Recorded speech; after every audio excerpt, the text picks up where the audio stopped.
In this video, what is a passport portfolio and how can you build a passport portfolio in times of political instability? We're in an era where political landscapes can shift dramatically. Having a single citizenship might feel like putting all your eggs in one basket. Today, we're discussing how to build a passport portfolio as a strategic hedge against political risks in your home country. We'll look at why diversification is key, which countries offer stable and beneficial citizenship options, and how you can go about acquiring multiple citizenships. So why build a passport portfolio? Political instability can lead to everything from economic downturns to restrictions on personal freedoms. Having multiple citizenships provides mobility, security, and opportunity. Mobility means the freedom to move to or live in another country if conditions deteriorate in your home country. Security is about having a fallback plan if your home country's political situation becomes untenable. And opportunity is access to different markets, educational systems, healthcare, and lifestyles. So there are multiple strategies for acquiring multiple citizenships. You're probably wondering, well, yeah, it'd be great to have multiple passports, but how do we actually make that happen? So I'll outline kind of the four main ways that you can get citizenship and a second passport. So one is citizenship by investment, also known as CBI, in nations like Malta, Cyprus, and several Caribbean islands. They offer citizenship in exchange for significant investments, such as donations to national funds or real estate purchases. So the pros here is it's a relatively quick process with no need for long-term residency. The cons are it's a high financial threshold, ethical considerations about buying citizenship, quote unquote, are also a lens to view things through. But it's expensive, right? Citizenship by investment is going to cost you several hundreds of thousands of dollars. In the Caribbean, the going price is a $250,000 donation, more or less. And there's, around a dozen countries around the globe that offer CBI, and new programs are coming out all the time. The second form of acquiring citizenship is through citizenship by descent. So you can research your lineage and look for countries where your ancestors came from, especially those with no or very distant generational limits like Italy or Hungary.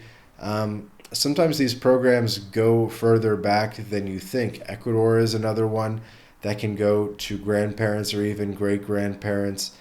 Ireland famously, but a number of countries in Latin America as well actually go back to grandparents, and most people don't realize that.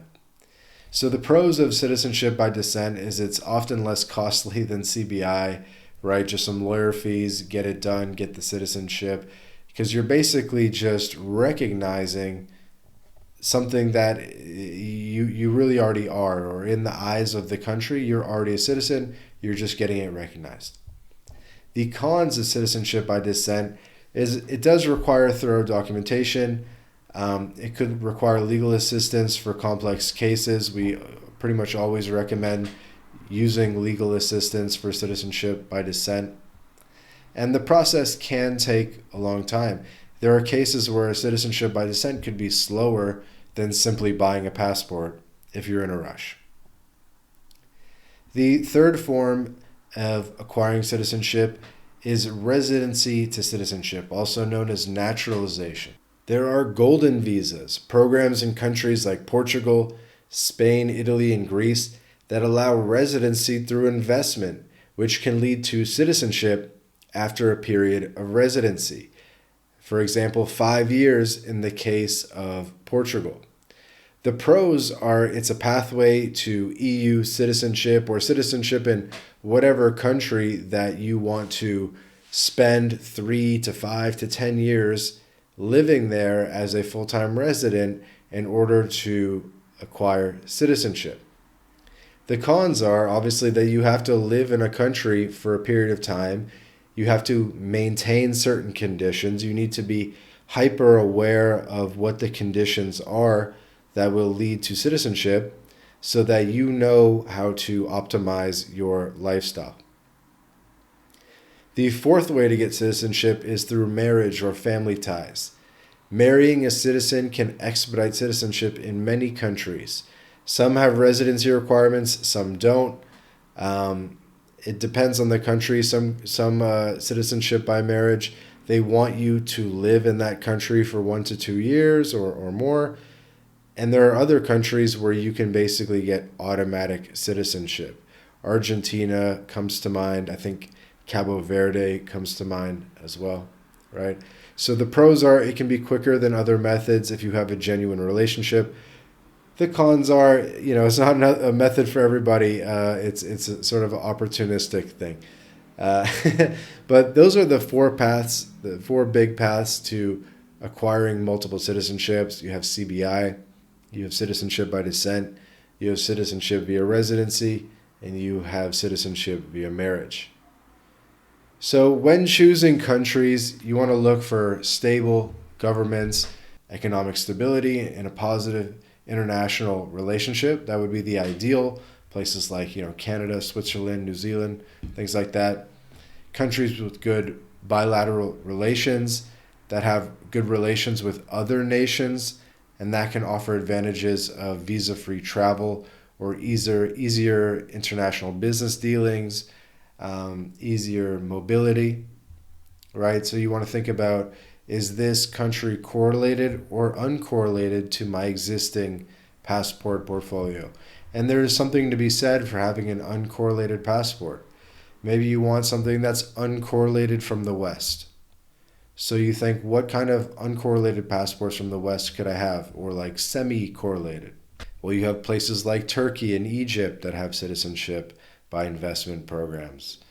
You have the Caribbean. You have places like Ecuador or Nicaragua that are sort of semi-aligned. You have places in Europe. You have Eastern Europe, places like Serbia. And so each one of these geographical regions, the Mercosur, of course, all these geographical regions bring something different to a passport portfolio.